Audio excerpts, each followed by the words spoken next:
Сәлем бердік достар. Бүгін біз сіздермен финики шоколаде жасаймыз. Финики бізде екі түрін қазір сіздерге образец ретінде алдым. Мынау бізде Тунис деп аталады. Тунис. Мынау бізде королевский финики деп аталады. Біз бұны только букетке ғана жасаймыз да. Ал мұнаны букетке де жаңағы финики шоколадқа да арнайы жасаймыз. Мынандай жасауға болады, бұның себестоимости азан түседі. 300-400-ге барады. Мынаныңкі 600-700-ге барады. Өйткені бұның өзінің килосының өзі 6000 теңге, 5500-6000 теңге тұрады. 100 граммда бізде 5-ақ штук. 5-ақ штук. Бұлардың ішінде сүйегі жоқ. Осындай. 97 грамм. Без кости.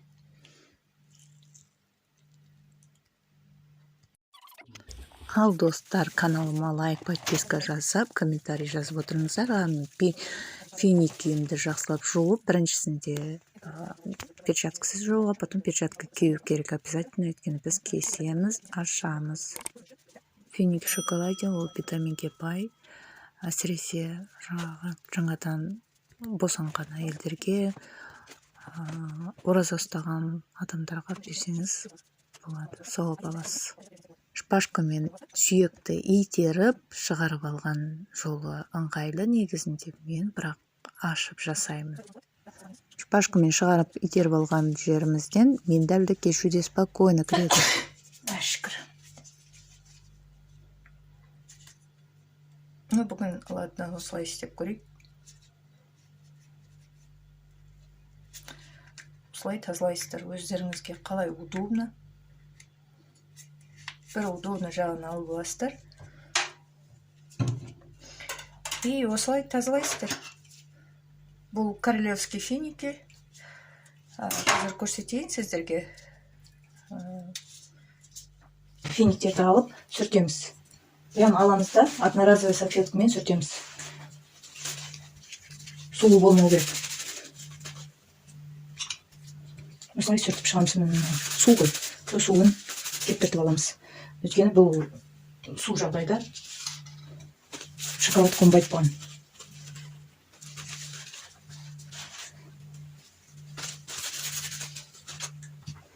И сразу палочка артып аламыз.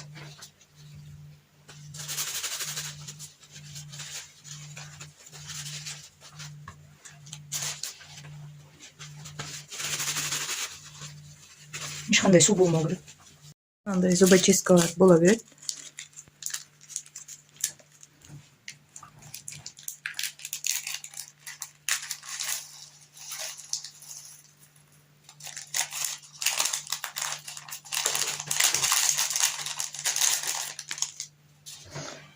Аламызды, мына ашық тұр ғой, соған аламызды. Любой өзіңізге ұнайтын затты алып саласыз. Өзіңіз не жегіңіз келеді. Бәрі қойылғандар.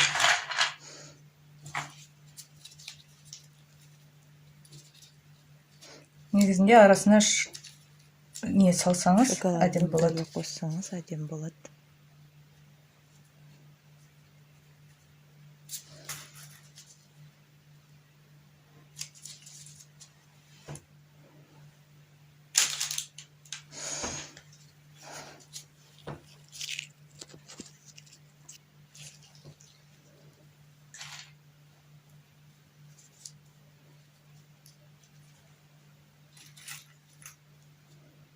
Обязательно екі немен жасамасаңыз, қазір түсіп кетеді шоколадқа салғанда. Қысып ұстап шоколадқа саласыз.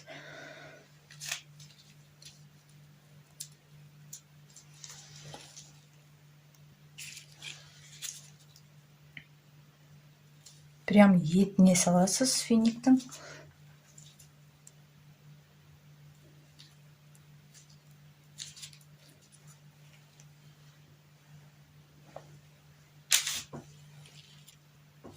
Мына бағанағы неміз. Көрдіңіз бе? жақтан бер жақ ана тараз көрініп тұрады. Соған аламыз да аны кіргізе саламыз. Болды. Қаласаңыз басқа да нәрсе кіргізсеңіз болады. Один тазаланбапты. Мне особо хочется.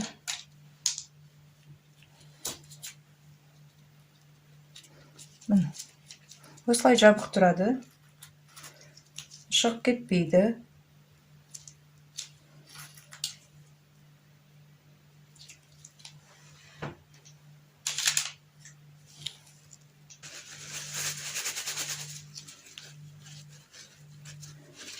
Енді тазалап, анда қойып отыр ғой, көріп отырсыздар, иә?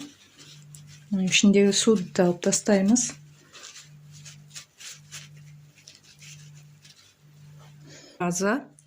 Таразы бізде 0-де тұр.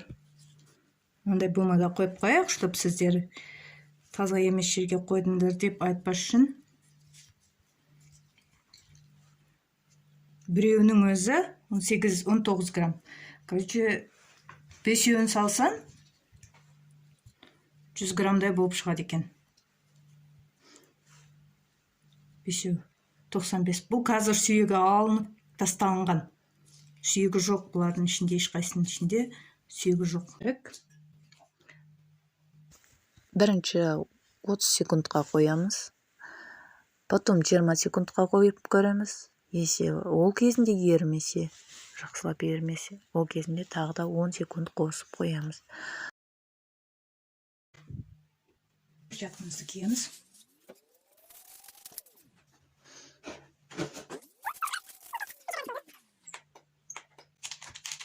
Клиентке көрсеткен суретінде осы бар. Пока қатпай тұрып, форменен жасаламыз. Қатқан кезінде жасай алмай қаласыз. Узор жасасаңыз, қатқан кезінде бірақ жасайсыз. Кепкен кезінде.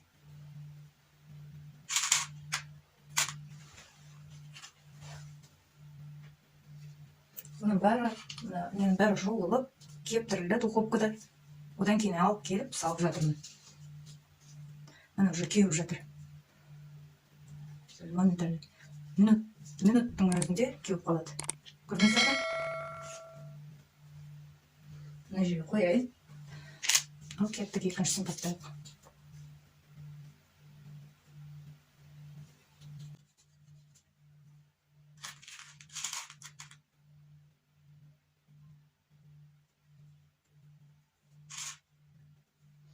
Бұның бәрі өзіңізге байланысты.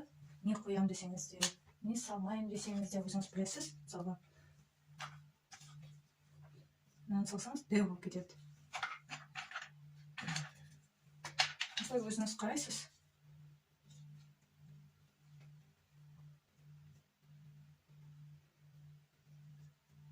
Астының түрі мынау. Бет уже кеуіп жатыр.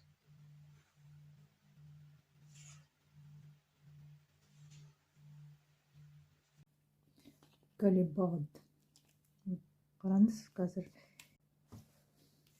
уже біздің шоколадымыз дайын. Прям гладкий. Олда қара шоколад. Жаңа болса, тез кебеді. Или маған қазірше неудобно. Шоколадтан байқабатсыздар, асты жағы уже кеуіп қалды. Кебілмеген жері өзі көрініп тұр, иә, қандай болып тұрған. Мына асты жағы кеппеген, асты жағы кепкен. Поэтому осылай тұр. Узор жасаймын бұған.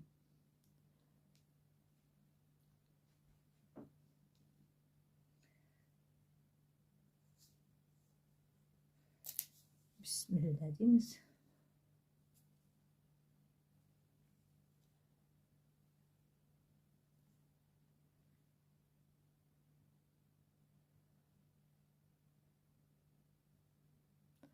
Осылай ұрып түсіріп аламыз. Көрдіңіз ба, уже кепті. Бұлардың бәріне мен қараға кішкене узор салам. Қараның узорын.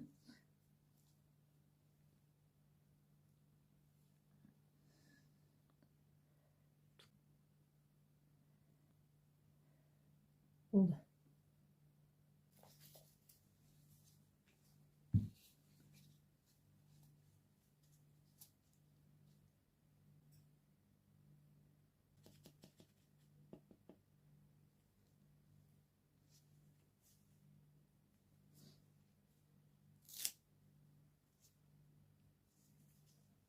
мынандай болады.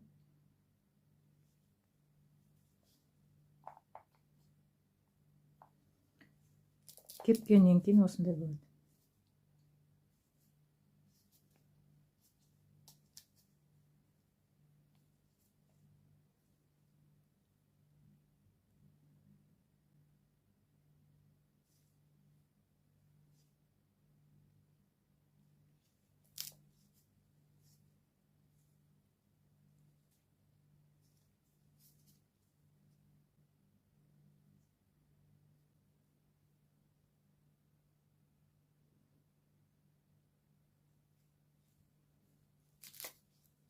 Төртеуін саламын.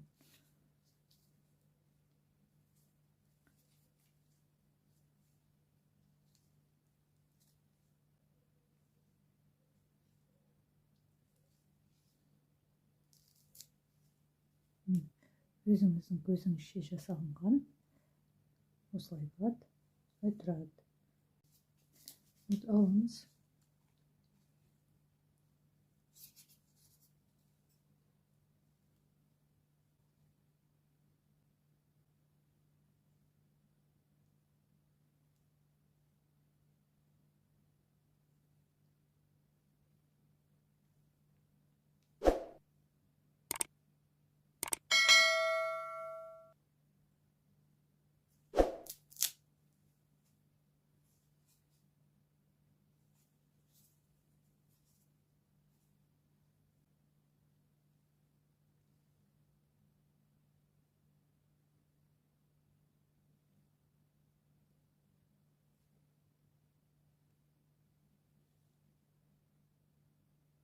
Ол уже кеуіп қалды.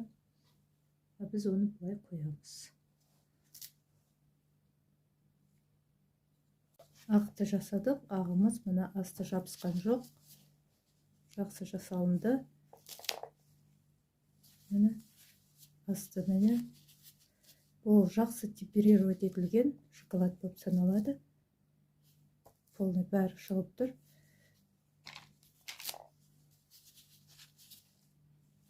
Бұның да асты міне жылтырап. Мынау да кішкене ағып кеткен, сонда да әдемі шыққан. Ол бір-біріне жабысып кетті кішкене. Көрдіңіз, бұның үстіне енді узор саламыз. Узор салсам, узорым басқа жақта жақсы түспей қалыпты. Бітім мынау оформлениеге қасын дополнение жасаймыз. Өзі негізі 4-8 штук керек, но артығы мен жасап қоя салдым. Тұра берсін запаспен үйде. Клиент сұраса, салып бере салам деп. Міне осылай оформление жасап жатыр. Обязательно астына жаңағы жеміс-жидек салып боламыз. Потом барып үстіне шоколад, қалған шоколадымызды құямыз. Сол әдіспен, сол жаңағы айтқан әдіс, 30 секунд микроволновкаға қойып аласыз, потом қозғайсыз, потом 20 секунд қозғайсыз, қойып, потом 10 секунд, если жетпей жатса, тағы да 10 секунд қойып, қозғасаңыз, қаласаңыз галета саласыз, қаласаңыз кішкене жаңағы мұздай еттің, мұздай судың үстіне қойсаңыз да болады. Тез суиды. Бізге 29-30 градус суу керек шоколадымыз, сол кезінде ғана осы процесс дайын болады. Достар, видеомыз соңына жетіп қалды почти. Сіздер лайк, подписка жасап, комментарий жазып отыруды ұмытпаңыздар маған көмектеріңіз ретінде. Осы видеоны қанша жасайым деп, міне уже Рамазан айының уже жартысы да болып қалды. Достар, сау саламатта болайық. Міне уже видеоның соңына да жеттік. Сіз келесі жолы қандай видео түсіргенімді қалайсыз, соны комментарияға жаза кетіңіз.